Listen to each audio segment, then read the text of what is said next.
The ionic strength of a solution is a measure of the concentration of ions in that solution. Ionic compounds, when dissolved in water, dissociate into ions. The total electrolyte concentration in solution will affect important properties such as the dissociation or the solubility of different salts. One of the main characteristics of a solution with dissolved ions is the ionic strength. Quantifying ionic strength. The ionic strength, I, of a solution is a function of the concentration of all ions present in that solution, where Ci is the molar concentration of ion I, Z is the charge number of that ion, and the sum is taken over all ions in the solution. For a 1-to-1 electrolyte such as sodium chloride, the ionic strength is equal to the concentration. But for MgSO4 the ionic strength is 4 times higher. Generally multivalent ions contribute strongly to the ionic strength. Calculation example. For example, the ionic strength of a mixed 0.050 m in Na2SO4 and 0.020 m in KCl solution is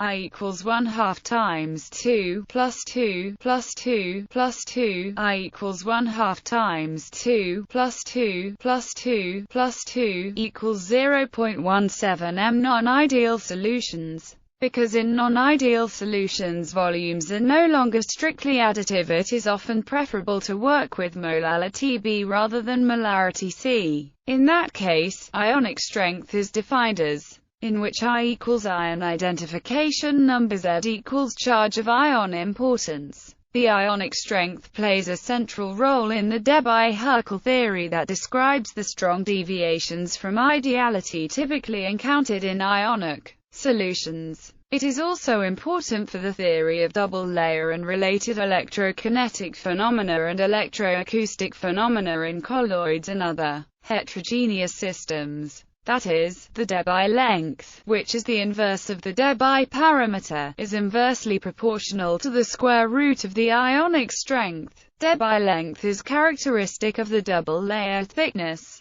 Increasing the concentration or valence of the counterions compresses the double layer and increases the electrical potential gradient. Media of high ionic strength are used in stability constant determination in order to minimize changes during a titration in the activity quotient of solutes at lower concentrations. Natural waters such as seawater have a non-zero ionic strength due to the presence of dissolved salts, which significantly affects their properties.